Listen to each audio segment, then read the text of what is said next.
Welcome to Openly Spoken, the podcast to help you show up, speak out, and be seen in healthy relationships. On this show, we talk about self-love, sexuality, relationship tips, including ending the cycle of toxic relationships, and healing and thriving after heartbreak. Hi, I'm your host, Celia, and I am a certified sex, love, and relationship coach, helping ambitious women with a history of toxic relationships feel deeply connected in healthy love. These are such important topics that every woman deserves, so if you could leave this show a rating and a review on Apple Podcasts or Spotify to help more women find this, it would mean the absolute world to me.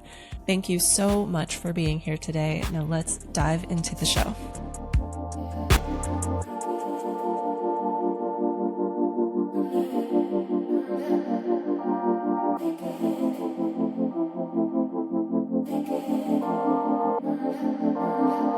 Reesa Morala is a licensed marriage and family therapist in California. Reesa is the owner of Embrace Renewal Therapy and Wellness Collective and host of The Real Family Eats. She is dedicated to being a parenting ally, helping parents create thriving families by prioritizing their relationships. Both ventures are aimed with the goal of helping parents feel less alone in the hard stuff and supporting their success as a family. Thank you so much for being on Openly Spoken today, Reesa. I'm excited to have you here. Yes, thank you so much for having me. I'm excited to be here. Yes, I'm very excited to talk about preventing the passing on of generational trauma. Mm-hmm. And I know that part of your work is just this really kind of like, I would say it's kind of like a perspective shift for parents to focus on the health of their relationship and putting their marriage or partnership first before their kids. Yes. And where would you like to start with that? Gosh, you're absolutely right. It is definitely a shift, I think, for many parents, whether, again, it's something that they saw generationally. You talked about kind of, how do you navigate some of that, some of what you've seen and kind of what's seeped in that way. And then creating kind of your new life and what you want it to look like. And so many times I think parents go into it because there is just kind of naturally, I think, just pressure. You've got this life that's being entrusted into your hands. It's no longer just your life, it's somebody else. And so I think instinctually people go, well, I need to spend all my time and focus here and making sure that this life is fruitful and thriving. And they often forget about themselves. Their own identity gets lost. And especially if they do have a parent partner, that relationship just really goes to the back burner. And it is such a shift. And then many times when parents come to me and I kind of tell them this, they look at me like I have 10 heads. Like, what do you mean? Because it is such a foreign concept to kind of say it's okay. In fact, it's very much needed for us to be able to actually create the thriving kids that we want to have a really strong, solid foundation for them to launch off of. And that really starts, in my opinion, in my experience, with us individually, and then with our relationship and that partnership. Yeah. I think it's so needed as well because there's just, as a relationship coach, I don't have kids, first of all. So I'm kind of like, how do I navigate this topic from the perspective of like someone who does not have kids? But as a relationship coach, I feel like I do see that there's just a lack of skill in being deeply connected in relationships. And I feel like that might be learned in childhood from witnessing our parents not being connected with each other because they're putting all the focus on us. And I'm remembering back when I used to work in a daycare, like almost 10 years ago. And one of the moms there, like, she gave me advice. She's like, let me give you some advice for like whenever you decide to become a parent. And she was like, don't put your kids first, put your marriage first, because that will benefit your kids. She was like, do not put your kids first. Like, please, whatever you do, don't do that. Yeah. And what's really interesting is on my own podcast, I actually interviewed someone who came on to talk about her journey with empty nesting and her kids leaving the nest, if you will, and going off and flourishing and having their own lives. And she said that for her was a real moment where these children left her home and she was left with just her partner and whatever relationship they had created over the last however Mm. many years. And that was Mhm. it. That's what they were left with. And so at that point, oftentimes if it's being neglected for those 18 plus years, it probably isn't super comfortable to now be left with this person who has essentially become a stranger or a Yeah. roommate in your house. Yeah. And to try to then cultivate something after this, however many years of just space and distance emotionally, mentally from this person, even though physically you're in the same house, that there's something that's could really be missing when we're missing that emotional component and that connectedness, and just this is a partner, this is a friend, my best friend in fact. And sometimes that can be when we get in that habit of putting it on the back burner. It's just when we wake up and we finally have that air because the kids have gone and they don't necessarily need us in that same way, that's all you have left. And it can be incredible growing pains when you Mm. wake up and you realize, oh my goodness, this is I have to now pick up the pieces and try to make sense of it all. Yeah. So where if someone is listening that is in that situation where the kids are off in college and they're just, they don't have maybe it's like a woman who doesn't have their children's schedule taking up her whole day. And now it's just her and her husband, and she's kind of like, wait, I don't know this man. Mm-hmm. What would you say to her, or where would you have her start? Yeah, I think the first question I would want to know is, does she even know who she is at that point as well? Because you mentioned, Very you important know, question. yeah, it taking up her whole life. And that's a very real thing. That again, sometimes we don't even know who we are. And if we don't know who we are, that makes it 10 times more difficult to then communicate it to the partner about what we want, what our needs are, what our desires are. And Mhm. so that would be my first question is, do you know who you are? And if not, I think really starting there and figuring out, who are you? Because likely the person that you are after all those years, again, 18 plus years, is probably not the same person that started dating or got married, if they got married to this partner. And so it's really kind of figuring out what makes you tick and what brings you joy and what just like really gets the passion and the butterflies going for you. It may have changed. It likely has changed. And so then once we have a little bit more understanding of what our needs are, again, what our desires are. And I want to make sure to mention, having desires is so, so normal. Sometimes I feel like as a society, we kind of get in this idea that having desires or having needs is a very selfish thing. And in Mm. fact, it's such the opposite. Like we convince ourselves that it's not needed, but it makes it that much harder to be in a relationship when you don't let those things in, because likely they're there, and if we're just like covering it up, then they come out as resentments or just Yeah. feeling unfulfilled. And so really normalizing one that it's absolutely okay and very much needed to get in tune with what our desires are and what our deepest needs are. And then when we can communicate that to that person, and starting there of just like, hey, I would really love to get to know your needs and your desires so that Mm. we can then come back together, really work on that friendship piece first, and doing it. Because oftentimes I find, naturally when you start dating someone, there's that curiosity. Who is this person? And what do they like? And what are they about? And so we're asking questions kind of Mhm. naturally when we're dating. But the minute we kind of get into that comfort, whether it's now we're in a long-term committed relationship, we've added marriage to the mix, there's almost this like, okay, I know who this person is. And then that's it. And we kind of stop getting curious.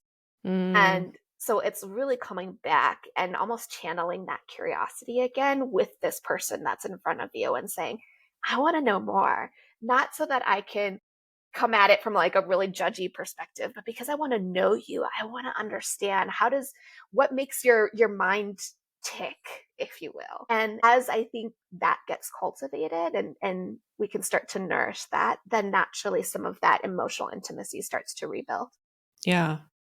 And like you said earlier about who you are now after the kids have left the nest is different than when you first started dating. It's the same thing with your partner, like you just said. Mm-hmm. We ask the questions when we're dating, but then once we're, long-term committed, we stop asking those questions, but they're changing too. And Mm-hmm. I think I'm curious if you ever run into people are maybe afraid to figure out what those changes are, because like I've seen kind of this kind of narrative of if you change, it's like bad for the relationship. Those it's kind of depicted in movies sometimes too, where it's like, oh, you've changed, like you're a different person. And it's kind of depicted as this like negative thing, like you have to be the exact same woman I married. Mm-hmm.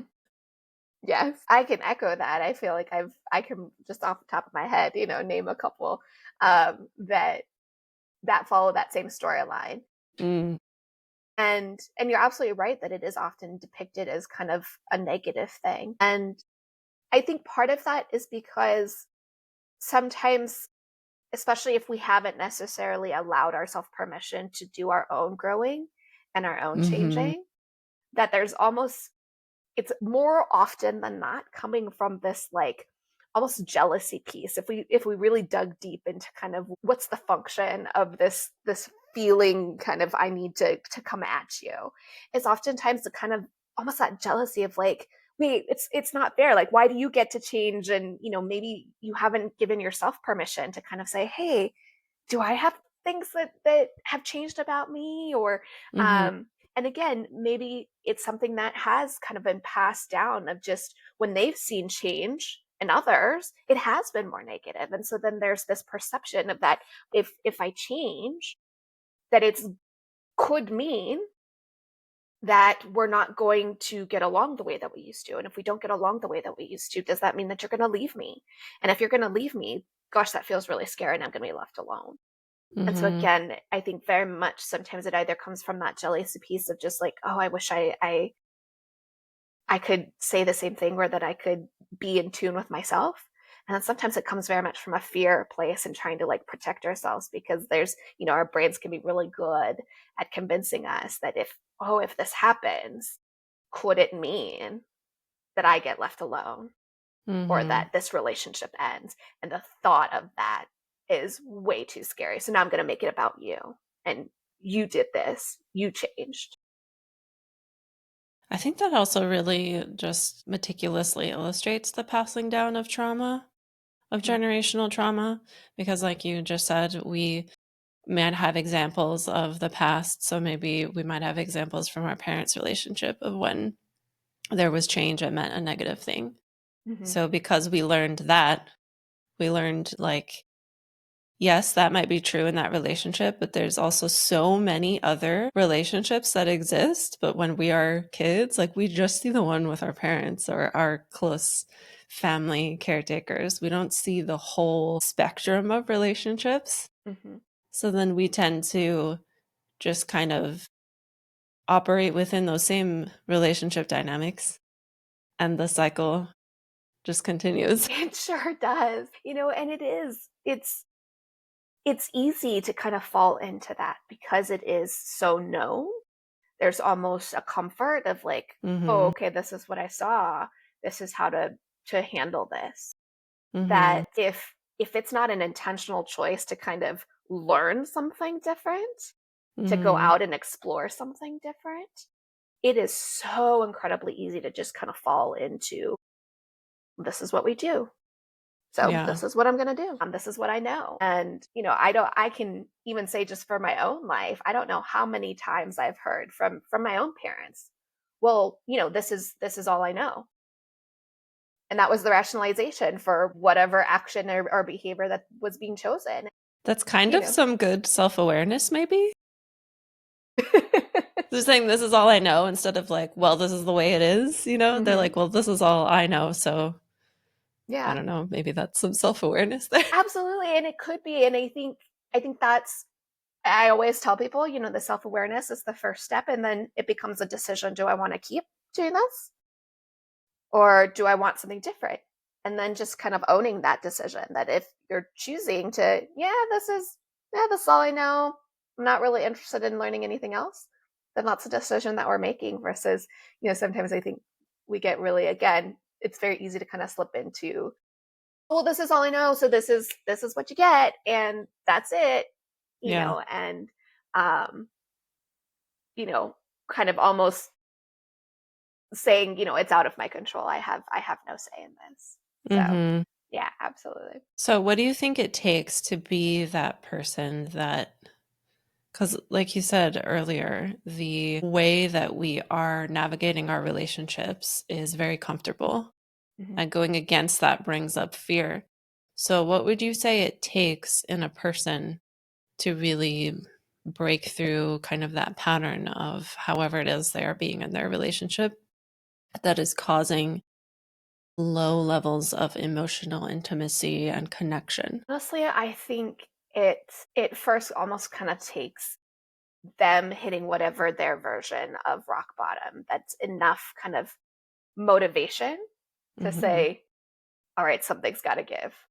Something's Yeah. got to be different because I can't do this anymore.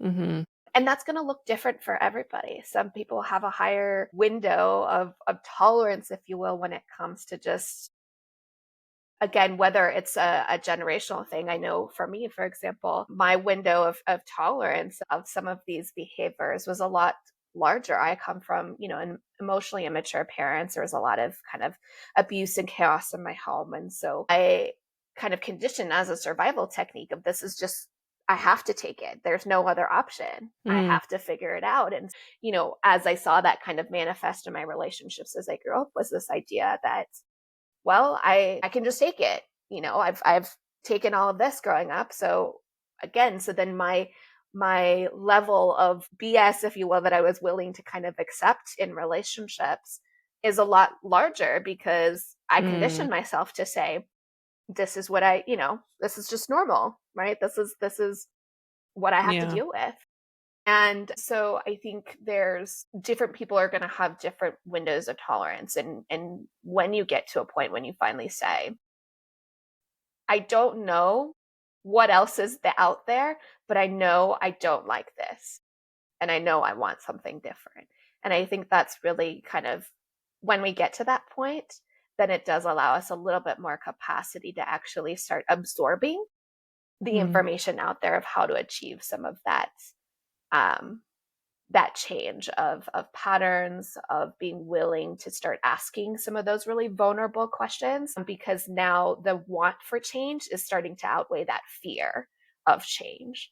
Mm. And so then it allows just a little bit more ability for us to start going into some of those vulnerable pieces. And if you're willing to go in there, my usually recommendation when I'm working with folks is going in there with as much curiosity and as much compassion as you possibly can, because it is really scary. And if we're going in there with like a very judgmental mindset, it's going to be 10 times scarier because we're going to look at every little thing and then we're going to start judging it. Oh, I shouldn't do that. We start using the word should, Mm. right? And instead, if we're going in there with curiosity and then tons of compassion, that we can really look at ourselves and almost going into that inner child work of looking at ourselves as that child of, maybe we didn't have that modeled for us, and how can we model it for ourselves now, and Mm. what would that look like?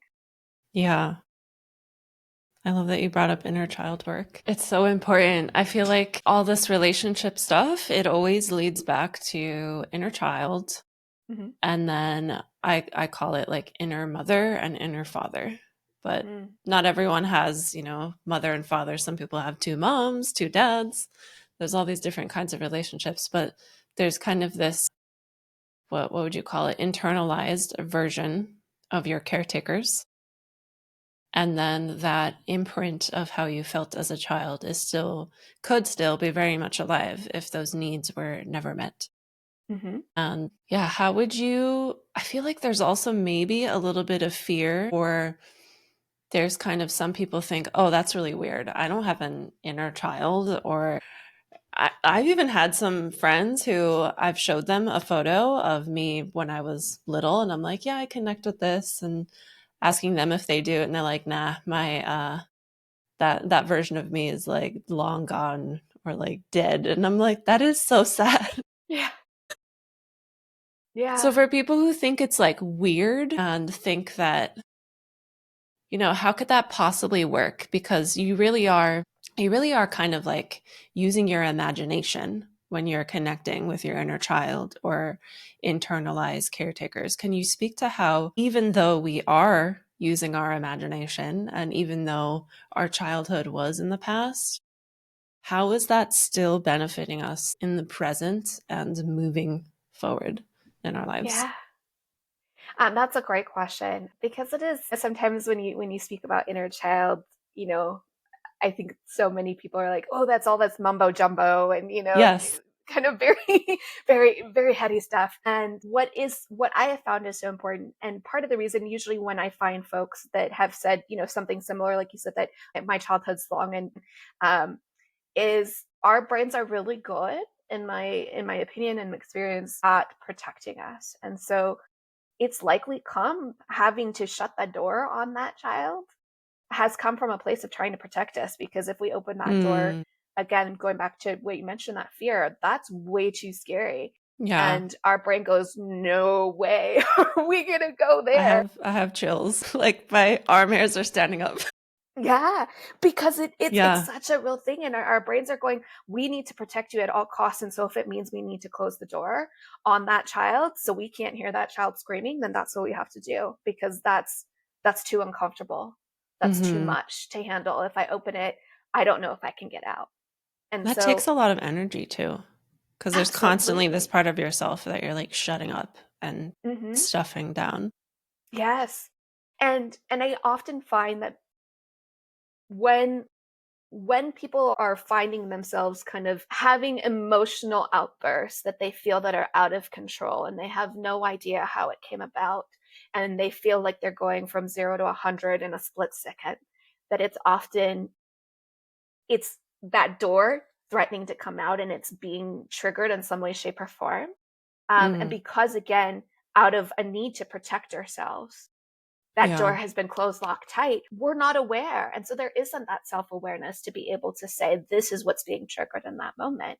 Because again, we've closed that door off. So it's still in our body, it's still in our Yeah. subconscious. And that's likely what's coming out in those big emotional bursts. And that's part of where I would say the benefits are of doing some of that exploration and starting to open that door up. It is scary. And so I would highly recommend making sure that you are with someone who is safe that can go in there with you because again, it's like think about again a child trying to go into a dark closet. If that dark closet is really scary, it feels so much better when you can go in there with somebody else who Yeah. has your back, who is looking out for you.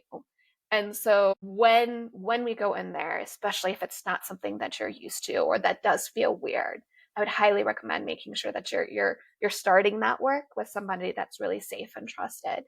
And once we start to go in there, it does actually using that imagination, like you said, and really trying to connect with that child at whatever age that your brain said, we need to close this off now for our Mhm. protection, for our survival, we need to close this off. And going into that child, honestly, I have found unlocks so much ability to then empathize with the grown up version of us. Because now instead of Mm, it's just me overreacting, right, it's yeah. me feeling angry. Now, all of a sudden, if we understand, I'm feeling angry because that really reminded me of this moment where I felt just so abandoned and so unloved. Now we Mhm. can look at us as grown-ups and say, gosh, that makes so much more sense. Like, of course you would feel really angry. Of Mhm. course your body would have a reaction. Because if you're feeling unloved, you're feeling abandoned, that doesn't feel great. Yeah. Yeah, you're absolutely right. And now there's a little bit more compassion to ourselves. And instead of all that self-hatred, why do you do this? Oh, you should do something different. And then once we start being able to access a little bit more of that compassion, then we can start saying, hey, how can I find safety? Because safety is really key. It's really important. But are there other tools, other ways that I can now find this safety versus just that whole, let me close this off because I don't have any skills, especially when we're talking about children. Oftentimes, if you're in an environment where you're not necessarily being being taught. It's not something that's generally taught in schools of how to Mm. emotionally regulate or how to make sure that you're building secure attachments. Like those things aren't taught. And so if we don't Imagine if have they those were. skills, my goodness, from your ears, Meditation break in kindergarten. yes, my goodness, I would love it. I would jump up and down because I always say my joke is that I would love to be out of a job because the world is just thriving and just doing its thing, and that we're treating each other with love and kindness and respect. Like I would love that, and so I would celebrate if that happened. But until then, Yeah. it is because it isn't something that's taught. Our brain goes, well, closing this off and cementing it up is really the only way I know how to. And so Yeah. now that as we're going in there as adults, especially if you're able to go in there with somebody that's safe and can really help you explore that, now we can start seeking safety in other methods that doesn't include just walling things up and kind of forgetting that it's not there. Hmm. And then once someone goes in there with someone who's safe, can you talk about what it means to reparent yourself? And maybe Yeah. some, because you are a mom, maybe some of the unique ways of what that looks like while you are also parenting little ones. Well, I can say there is nothing like a trigger as your own child who is now manifesting some of these behaviors in real time in front of your eyes that all of a sudden you're like, ooh, did I just say that? Or hey, did I just handle that way? And now seeing it like depicted right in front of you, it's like, Yeah. ooh, I don't think I like that. And so it really has challenged me as a parent. But yes, the reparenting piece, and I think reparenting, whether you have children or not, is so hugely important because, like you said, if there are those those moments in our life, and sometimes people think, oh, well, my childhood was relatively uneventful. That Mm. they think, oh, I don't really need to do any of that inner child or reparenting. There's really nothing there. The difficulty is that, again, our brains are really, really good at picking things up. So even though we don't necessarily look at it and go, oh, it's a big T trauma, right? There's something like huge and monumental that I can point to. Yeah. Your body is likely still reacting to something. And it could Yeah. be, just that could even be like a friendship. Like maybe your friend in kindergarten, right, came up and called you a really mean, nasty name, and it really hurt your feelings. And then when you went to the teacher or when you went home, that it was just kind of brushed under the rug of like, oh well,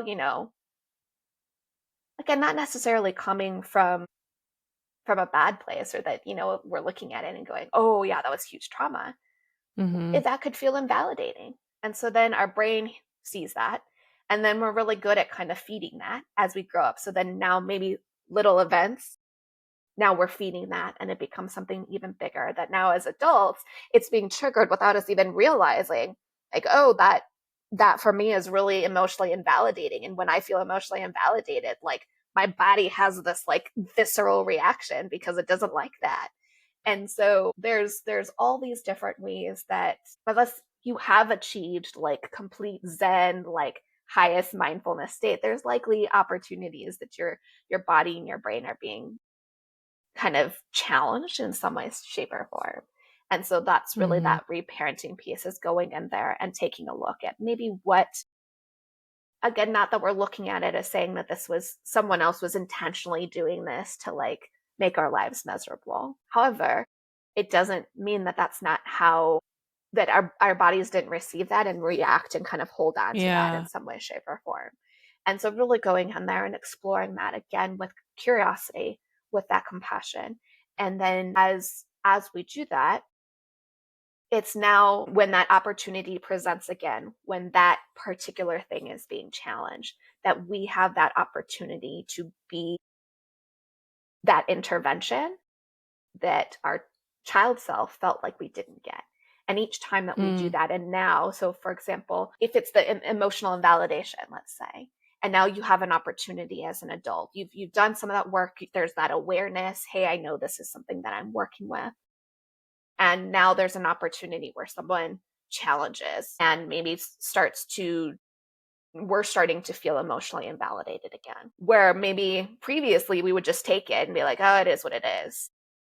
And then that builds up into something explosive, Mm-hmm. after enough. But we take that opportunity instead of just saying, oh, well, it is what it is, actually stepping up and saying, hey, that didn't feel great. Oh, that really hurt when I heard you say that, or I felt really invalidated when that happened. And then we speak the need and we say, what I would really appreciate is when I share these things with you, if you could just, maybe put down the phone and really hear the words that I have to say.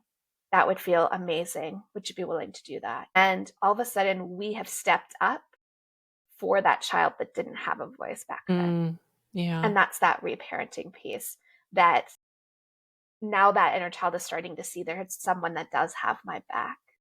And little by little, now we have a little bit more confidence to say it and to say it again and to stick up for ourselves and really start to maybe have the confidence that we do deserve our needs to be met and we do deserve our needs to be heard.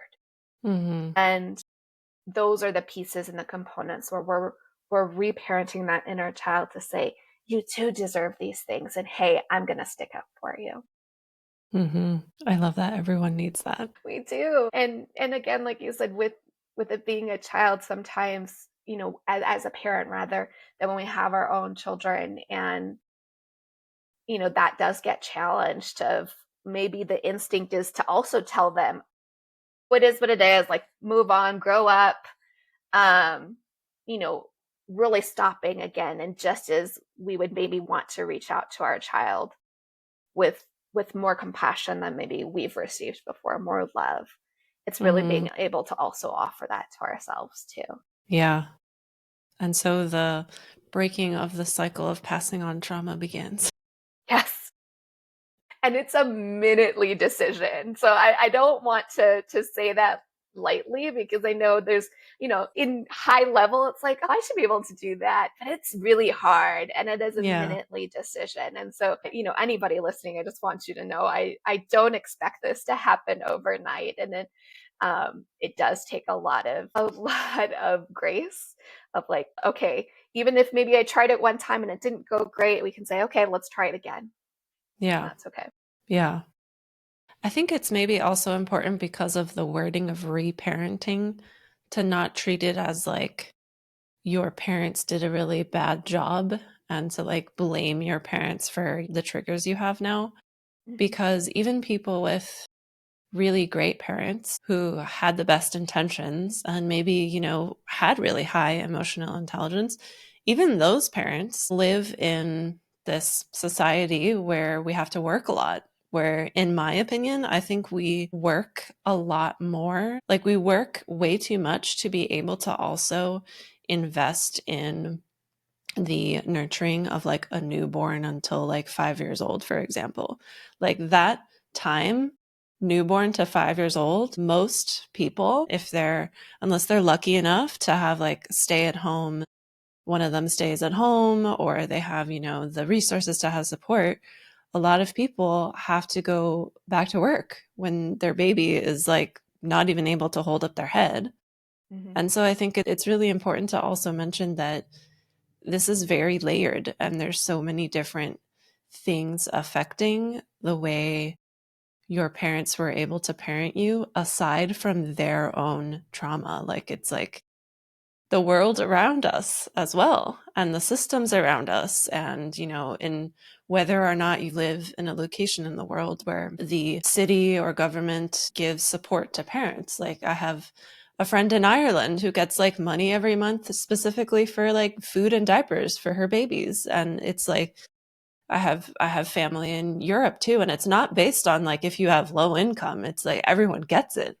Mm-hmm. Or like postpartum support, like it's like a standard because they Yeah, see the value in like investing in their next generations. And so I think that's also an important thing to look at. absolutely. And I think what I wanted to highlight that you mentioned is the support and resources, because even for a stay-at-home parent, if there isn't, yes, they might physically be there, but if there isn't that support and resources for them to be able to have a moment, to have a break, Yeah, that that can lead to really, really quick burnout.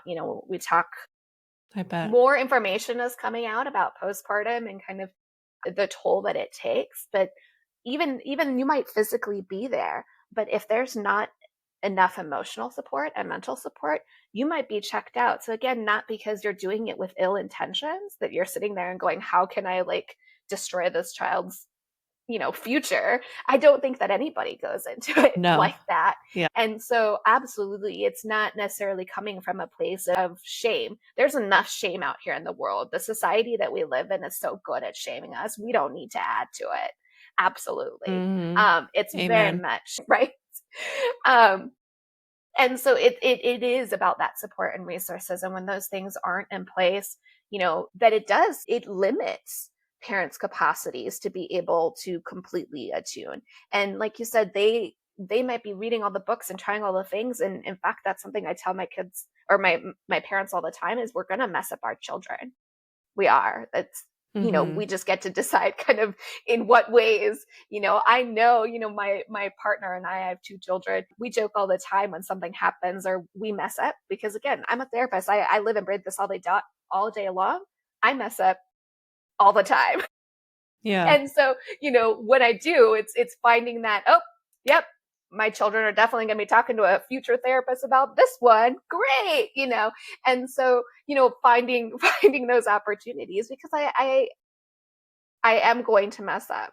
Yeah. We are going to mess up. And so, yes, the absolutely I would agree that the reparenting isn't an opportunity, isn't meant to kind of um again, let's point fingers here. Mhm. It's really kind of, again, just figuring out, because maybe it was a parent interaction again, like maybe it was just another adult that was in our life, that Mm. again, they're not necessarily looking at it as, this is, I'm looking to screw up this child. Because I imagine if anybody had, a magic predictor and said, hey, if you say this to the kid, you're truly going to mess them up, most people would probably hear that and be like, oh, okay, like let me divert and do something different. That we're not going into it with ill intentions many times. And that's the same, I think, also with just acknowledging that there's also some cultural. I see it a lot of in my immigrant families, where maybe their parents, right, came from a different country and now they're living in a different one, and so now society and what's accepted is very different Yep. than maybe what's passed down. And so again, so I'm Filipino American, and so the Filipinos were, at least the way that I was raised, there's also a component of mental health is not something that it's at the forefront. It's really survival. Yeah. And so in that moment, they're not sitting down and having a heart to heart with me about my emotions and how I'm experiencing things. It's like, sit Or down and like, sorry, keep I yelled going. at you, like Yeah, yeah, yeah. repair conversations. Yeah. Oh, 100%. Yeah. And so I think there's a lot of layers. And so again, with the reparenting, it's really not about that. It's just you wanting to kind of go in and taking care of yourself and offering yourself some of these opportunities to heal if you Mhm. would like them. Yeah. I can so relate to you with the immigrant upbringing as well. I was Yeah. born in Germany. My mom is German, and then my Mm-hmm. stepdad and my mom married when I was 2, and he raised me, and he's from Mm-hmm. Pakistan. And in their culture, it's just like dad is in charge. It's Yes. an authoritarian household. You don't talk back. You're gonna listen to Mm-hmm. what he says, and there's no repair conversations. And Oh, yeah. it's been very beautiful to go on this journey of like having compassion for that and just being like, that's the culture that he came from. Like he did not know any better instead Mm-hmm. of being like angry. And I Yeah. think what's so beautiful about opening up that compassion, it really shows you like how much love you had in your heart already as a child. And like Mm. no one had to teach you to love. You were just born that way. Yeah. And I think it's so, so beautiful. And I love that you mentioned that, because I would absolutely echo, children are some of the most forgiving creatures on this planet. And that's where I think, again, going back to where I live as far as my specialty and why I'm so passionate about it, is that if we have more resources and more support for these parents to be able to nurture themselves, nurture their relationships, it offers them more capacity to be able to come back to these children. And even though you've messed up 50 times, coming back 50 times and saying, like you said, a repair attempt and saying, hey, gosh, that did not go the way I wanted it to. I want Mhm. to do better. I want to say sorry. Yeah. And the likelihood that your child is going to turn around and say, okay, okay, mommy, okay, daddy, and give you a great big hug and want to move forward with you is super high.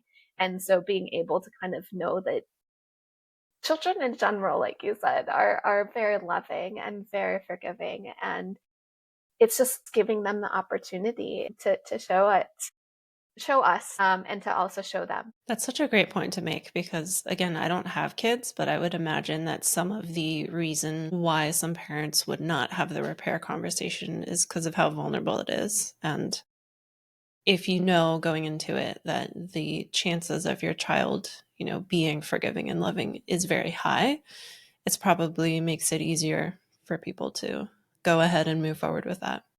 Yeah, Yeah. so thanks for sharing that. Absolutely. And I think you're absolutely right, because just like you said, if you've never necessarily heard a repair attempt or an apology to yourself as a child, it Yeah. can seem incredibly vulnerable and scary to then go to someone, especially if it is kind of naturally in your mind already kind of this set, parents are here, adults Yeah. are here and children are down here, that it almost seems very counter to bring yourself lower. Who would want to bring yourself lower?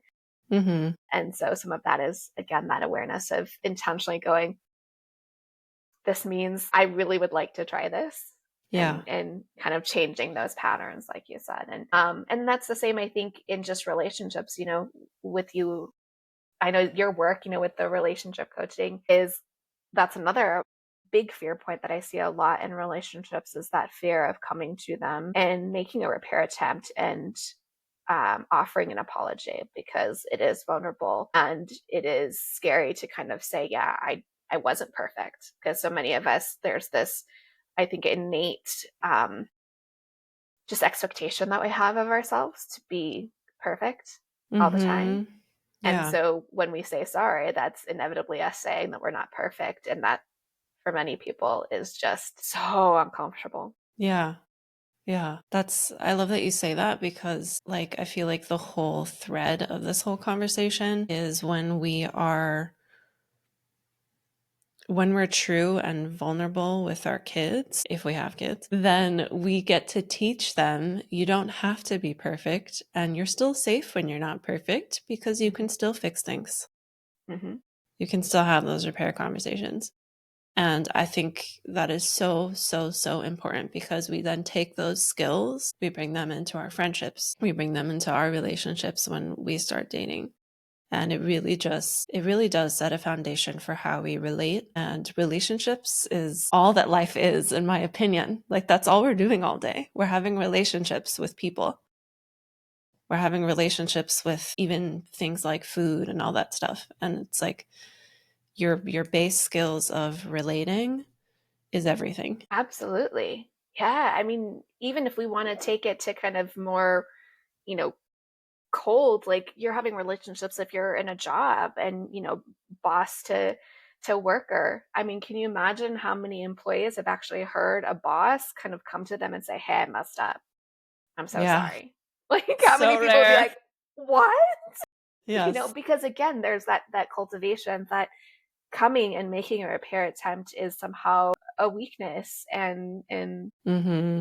it's, gosh, it actually takes a It's actually a ton strength. of, yeah, it takes a ton of courage to be able to kind of open up and say, yeah, I wasn't perfect. Because like you said, so much of the cultivation thus far, another one of the things I wish would change is, just like you said, more acceptance that we are flawed creatures. We are deeply flawed Yeah. creatures, and we are still lovable in those flaws. And I think that's where we could do so much better as a society, is that really allowing compassion in those flaws instead of the judgment, instead of the shame. Mm-hmm. I love that. So there are two closing questions I usually ask people at the end, but before I ask you those, I'm curious if there's anything else you'd like to add in terms of how parents can prevent generational trauma from being passed on, just in case there's something we haven't covered. I think there's anything else. Again, I think it's just, especially when we're talking, if you do happen to have children or have even a little one in your life, whether it's a niece or nephew or a friend's Mm, child, that means a whole lot. That starting with, how would I talk to this child if this child came to me with these things? Would I tell them all the really mean things that I'm really good at telling myself? mm, Or would I treat them with a little bit more love and a little bit more compassion? If that's the answer, then it's also finding that way to give ourselves permission to give that back to us. yes. And a really great catalyst, because when we're seeing the children in real life and imagining them saying, and imagine saying those mean things to them that we're really good at saying to ourselves Yeah. or critiquing ourselves, it's a lot harder to do that. And so really Yeah. kind of using them as a catalyst of a way to give ourselves that same kind of grace. Yeah. You can probably use your own inner child as well as like a practice person to have certain Absolutely. conversations with.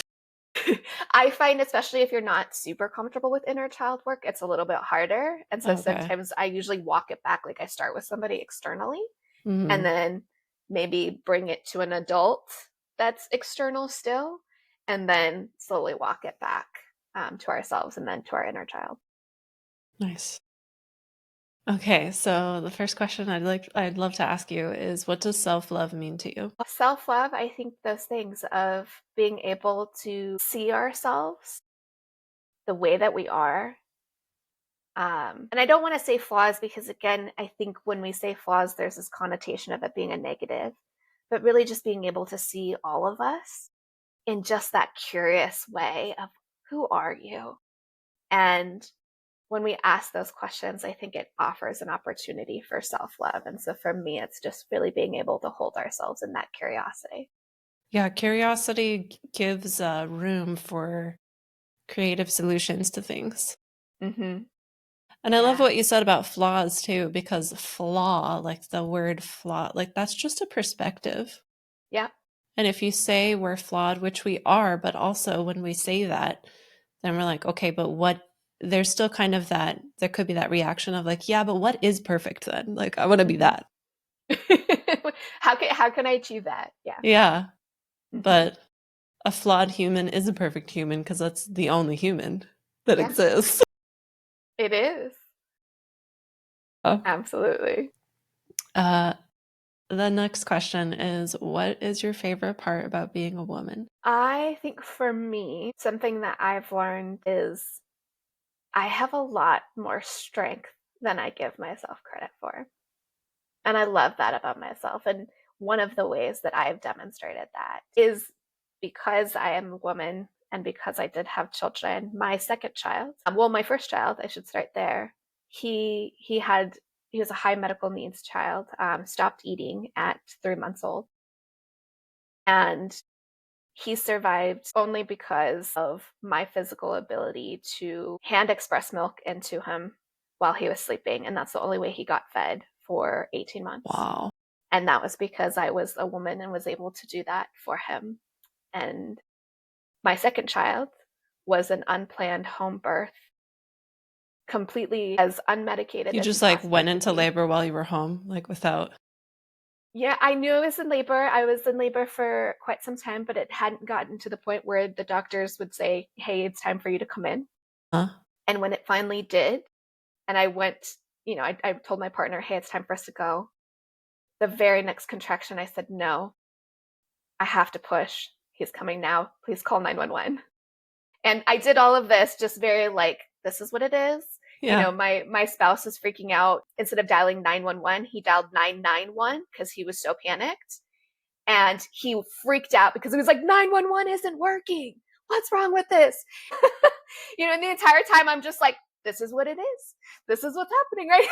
Yeah. And again, I was able to give birth and figure that out. And so for me, um, I've really proven within those times of my motherhood journey that I have a lot more strength than I give myself credit for. And sometimes it's hard to remember, but I do. And some of that came from the fact that I was a woman, and I don't think I would have had those opportunities Mm-hmm. had I not had them. Mm-hmm. That's so cool that it was this unexpected home birth and that you were like safe in it, because there's a lot of talk around how it's like not safe and how you like need the doctors. And I understand where that comes from, but Mm-hmm. thank you for sharing that. So, for the people who are listening, where can they find you? How can they connect with you? And anything you'd like to share about your work? I would love to hear that. Yeah, so best way to find me is through my website, which is embracerenewaltherapy.com. And it has links to podcasts, to resources on there. I do offer virtual therapy and in person therapy. That's all in California as of right now. I will likely be expanding virtually into a couple more states here in 2025. But I also offer couples and parenting workshops, and those are virtually, and those are offered. Anybody worldwide can attend those. And so I've got multiple dates that are up on the website. You can check all of those out there. Social media, all of that good jazz is on the website. So that's a great hub. Nice. And that will be linked in the show notes or the caption below. Wonderful. Thank you. Thank you so much. I'm going to stop our recording.